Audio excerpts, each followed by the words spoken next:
কেমন আছো সবাই? আজকের ক্লাসটা কয়েকজনের রিকোয়েস্টে করা। বেশ কয়েকজন জানতে চেয়েছো যে ব্যাকরণের যে অংশটা আছে ১ থেকে ৬ নাম্বার প্রশ্ন বাংলা ২য় পত্রে সেটা কিভাবে উত্তর করতে হবে? কোনটা লিখলে ভালো হবে? বা কিভাবে অ্যান্সার করলে পূর্ণ নম্বর পাওয়া যাবে? কোনটাতে প্রশ্ন তোলার প্রয়োজন আছে, কোনটাতে প্রশ্ন তোলার প্রয়োজন নেই? সকল উত্তর দেওয়ার চেষ্টা করব আজকের ক্লাসে। তাহলে চলো শুরু করি। আর এই প্রশ্নগুলো বোঝানোর জন্য আমি গত বছর অর্থাৎ ২০২৩ এ আসা ঢাকা বোর্ডের প্রশ্নটা নিয়েছি, যেখানে আমি এই যে ব্যাকরণ অংশের প্রশ্নগুলো দেখিয়ে দিব যে এগুলো কিভাবে উত্তর করতে হবে। তো বাংলা ২য় পত্র পরীক্ষায় শুরুতেই থাকে অর্থাৎ ১ নম্বরে থাকে উচ্চারণ থেকে ২ টা প্রশ্ন, যেকোনো একটা উত্তর করতে হবে। ১ম এ থাকবে একটা নিয়ম লিখতে হবে, সেটা অধ্বনি উচ্চারণের বা ব ফলা, ম ফলা যেকোনো একটা নিয়ম লিখতে হবে উদাহরণ সহ। এখানে আগেই বলে রাখি যে যখনই এরকম নিয়ম লিখতে বলবে বা শ্রেণীবিভাগ দিতে বলবে, তো উদাহরণ সহ কথাটা যদি নাও থাকে উদাহরণ কিন্তু দিতেই হবে।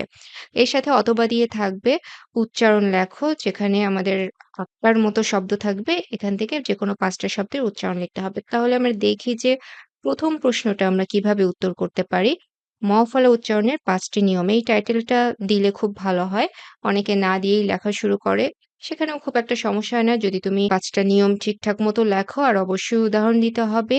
যারা খুব ভালো শিক্ষার্থী, খুবই সিনসিয়ার, তারা কিন্তু উদাহরণের সাথে ব্র্যাকেটে উচ্চারণটাও লিখে দেয়। এটা খুবই ভালো একটা বিষয়। তবে যদি কেউ ব্র্যাকেটে উচ্চারণটা না লেখে, সেক্ষেত্রেও কিন্তু নাম্বার কাটার কোনো উপায় নেই। ৫ টা নিয়ম যদি উদাহরণ সহ লেখা হয়, অবশ্যই এখানে পূর্ণ নাম্বার পাবে। আর ব্যাকরণের কিন্তু যেটাই তুমি অ্যান্সার করো, সেখানেই পূর্ণ নাম্বার পাবে। তবে সমস্যা একটাই যে এই নিয়মগুলো লিখতে একটু সময় বেশি লাগে। সেজন্য আমরা পরের যে অথবা, সেটা উত্তর করলে ভালো হয় এই সেন্সে যে সেটা লিখতে অনেক কম সময় লাগে, আর এই সময়টা আমরা পরে নির্মিতিতে কাজে লাগাতে পারবো। আর যখন আমরা এই উচ্চারণ লিখবো, তখন তোমরা এভাবে লিখতে পারো ছক বা টেবিল করে। এটা একেবারেই অপশনাল, না হলেও চলবে। এভাবেও লিখতে পারো, যেখানে ২ টা আলাদা কলাম থাকবে। তবে এখানে কিন্তু অবশ্যই যে শব্দটার উচ্চারণ তুমি লিখছো, সেই শব্দটা লিখে দিতে হবে। অনেকেই শুধু ৫ টা উচ্চারণ লিখে দেয়, যেটা একেবারেই ঠিক না। তোমাদের যে প্রশ্নগুলোতে নম্বর দেওয়া থাকে ১, ২, ৩, ৪ রোমান হরফে অনেক সময় নম্বর দেওয়া থাকে সাধারণত। তো ওইসব ক্ষেত্রে তোমার প্রশ্ন না তুললেও চলবে। কিন্তু যেখানে এই নম্বরগুলো নাই, সেখানে কিন্তু অবশ্যই এই যে প্রদত্ত শব্দের মতো যেখানে শব্দটা তুলে দিয়েছি, এরকম করে শব্দ তুলে তারপরে উচ্চারণ লিখতে হবে।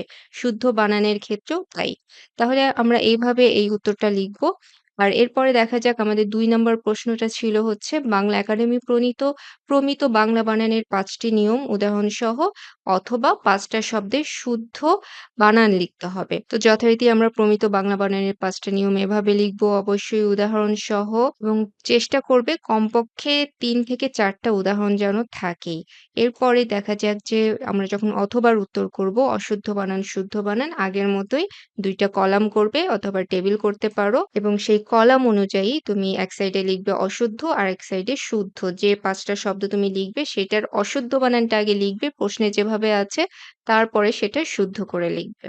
৩ নম্বরে আমাদের থাকে ব্যাকরণিক শব্দশ্রেণী থেকে ২ টা প্রশ্ন। একটা থাকবে শ্রেণীবিভাগ, আরেকটা থাকবে কিছু শব্দের আন্ডারলাইন করা থাকবে, সেটার ব্যাকরণিক শ্রেণী নির্দেশ করতে হবে। অথবা একটা অনুচ্ছেদ থেকেও এরকম আসতে পারে, কিংবা এক শ্রেণীর ব্যাকরণিক শব্দ, সেখান থেকে ৫ টা চিহ্নিত করতে হতে পারে।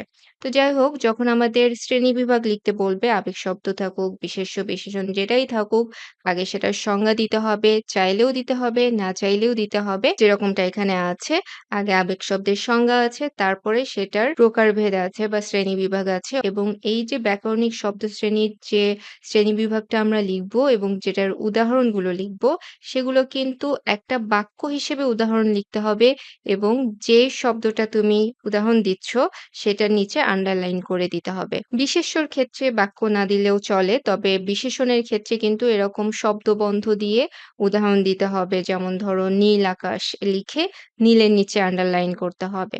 সেরকম আবেগ শব্দ বা ক্রিয়াপদ যখন আমরা শ্রেণীবিভাগ দেখাবো, সাধারণত বাক্য দিয়ে যেটা আমরা বোঝাতে চাচ্ছি উদাহরণ হিসেবে, সেটার নিচে আন্ডারলাইন করে দিতে হবে। আর যদি এটার অথবার উত্তরটা করো, সেক্ষেত্রে এখানে দেখো যে ওই যে পুরো প্রশ্নটা কিন্তু আমি তুলিনি।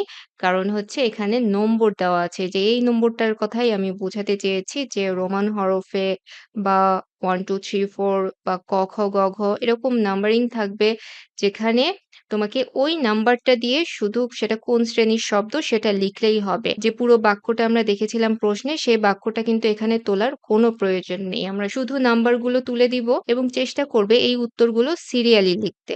অর্থাৎ আমি ৮ নাম্বারটা যেন আগে না লিখি বা ৭ নাম্বারটা যেন আগে না চলে যায়। সবগুলো তো আর আমি লিখব না বা পারব না। যেগুলো পারব সেগুলোর মধ্যে যেন এই সিরিয়ালটা মেইনটেইন করা যায়। এরপর ৪ নাম্বারে আমাদের প্রশ্ন আসবে উপসর্গ এবং সমাস থেকে। তো উপসর্গের প্রয়োজনীয়তা এখানে আছে আর এর সাথে অথবা আছে ব্যাসবাক্য সহ সমাস নির্ণয়। তো যখন প্রয়োজনীয়তা লিখব খুব সংক্ষেপে এখানে আমি যেভাবে লিখেছি এভাবে লেখার চেষ্টা করবে। অনেকেই এক পাতা লেখে প্যারাগ্রাফের মতো করে। সেভাবে লিখলেও পুরো নাম্বারই পাবে। তবে যদি তুমি এইভাবে পয়েন্ট করে দাও তাহলে কিন্তু তুমি একেবারে মূল বিষয়টাই এখানে তুলে দিয়েছ।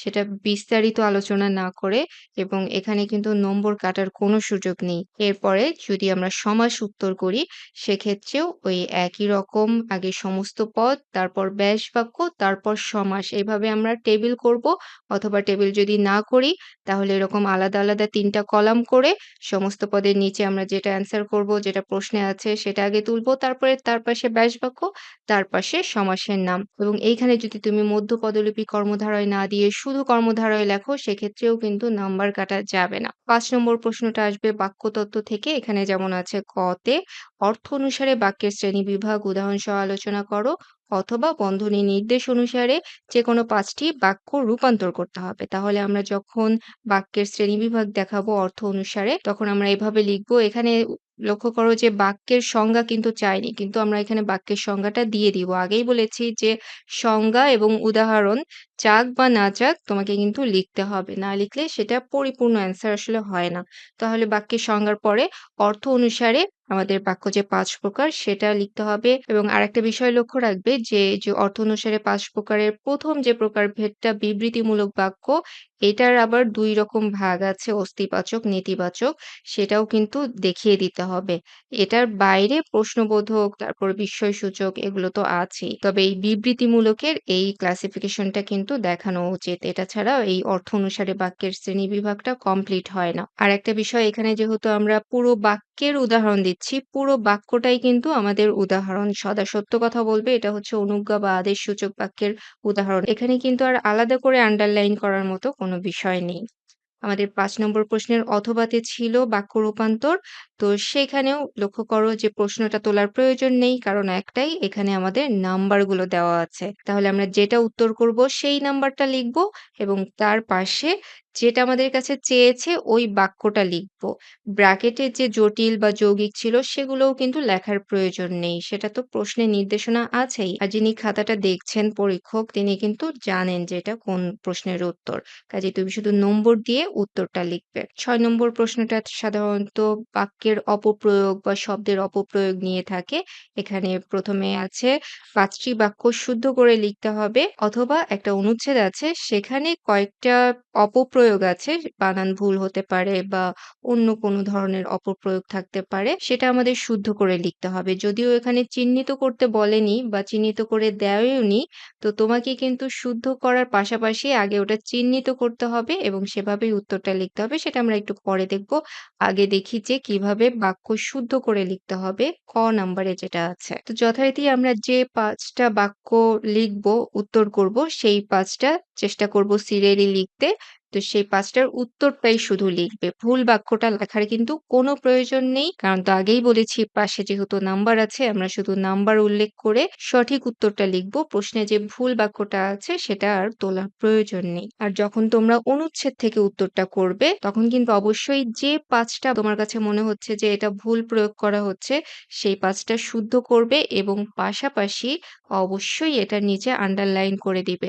যাতে শিক্ষক এক ঝলক দেখেই বুঝতে পারেন যে এই শব্দটা তুমি আগেই চিহ্নিত করে ফেলেছো, তারপরে সেটা শুদ্ধ করেছো এবং এটা খাতা দেখার সময় শিক্ষককে হেল্প করে চোখটা যাতে সহজেই ওখানে পড়ে। কাজে অবশ্যই মনে রাখবে অনুচ্ছেদ থেকে যখন তোমরা এই প্রশ্নের উত্তরটা করবে তখন এই অপপ্রয়োগ শুদ্ধ করার পাশাপাশি ওটার নিচে একটা দাগ দিয়ে দিবে। এই তো ব্যাকরণ থেকে আসলে খুব বেশি নির্দেশনা দেওয়ার মতো কোনো বিষয় নেই। শুধু কিছু বিষয় মাথায় রাখবে যে যেখানে নম্বর আছে সেখানে নম্বর দিয়ে শুধু উত্তরটা তুলে দিব। আর যেখানে নম্বর নেই সেখানে প্রশ্নের ওই শব্দটা সেটা উচ্চারণ হোক বা সমস্ত পদ হোক বা ভুল শব্দ হোক তো সেটা লিখে তারপরে কিন্তু প্রশ্ন অনুযায়ী উত্তরটা লিখতে হবে।